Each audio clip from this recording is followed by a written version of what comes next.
Today we are going to talk about one of my favorite reading genres, fairy tales.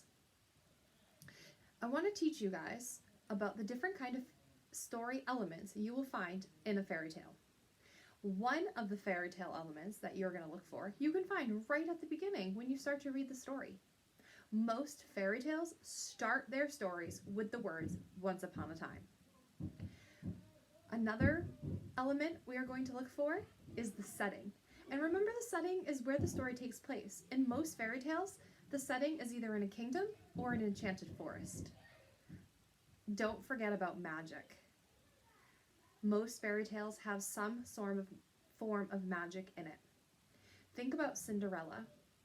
The fairy godmother has her magical wand, and she's able to turn different things into different things that Cinderella needs to go to the ball. Gives her a gorgeous gown, right? She makes her a carriage, okay?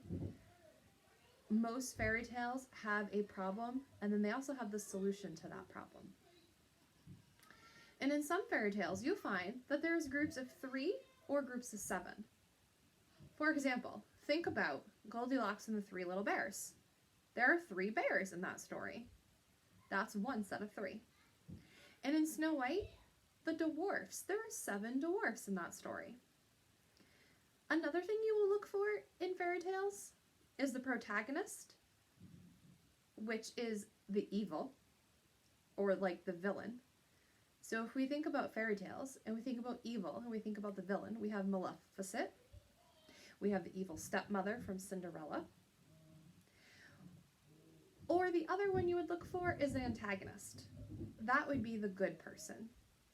Good versus evil, right? So we'd have the prince, the princesses, and then usually at the end of most fairy tales, they end the story with, "And they lived happily ever after." Those are just a few of the elements that you guys are going to be thinking of and looking for. Now we're going to look at a story that you guys read last week, and we're going to see if we can find some of those fairy tale elements that we just talked about in that story. So last week you listened to the story, The 3 Little Pigs. I want you to take a second and I want you to think about what kind of story elements we just learned about that might have been in The 3 Little Pigs. So the first thing I can think of is that story right off the bat started with Once Upon a Time. So there's the first story element already, Once Upon a Time. The second element that I found was it had a set of 3 because there was 3 pigs. The third element I want to talk to you guys about is the antagonist. Those are the good ones, right? So the pigs are the good characters. And then we have the fourth element. We have our protagonist, which is the big bad wolf. And then don't forget we have our problem and we have a solution. So the problem in this story is that the wolf is trying to eat the pigs, right? And the solution is that the pigs build houses, but not only do they all go to that brick house, but the wolf tries to come down the chimney. And in this version of the story that we listened to, they actually ate the wolf, right? He fell down the chimney, they boiled him in the water, and they ate him up, okay?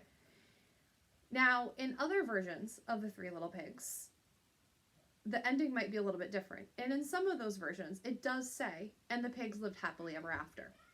I know our version didn't, but I did put that as an element because in some of the stories that we read, they do. So you are going to read the story 3 Billy Goats Gruff this week, or you're going to listen to it. And then it's going to be your responsibility to pick out the different story elements that you can find that we just talked about. So as you're listening to that story this week, think about the different elements that we just talked about. Does it say Once Upon a Time? Is there magic in the story? Is there any sets of 3 or sets of 7? What is the problem and what is the solution? Is there an antagonist? Is there a protagonist? And then, does it end with "They lived happily ever after"?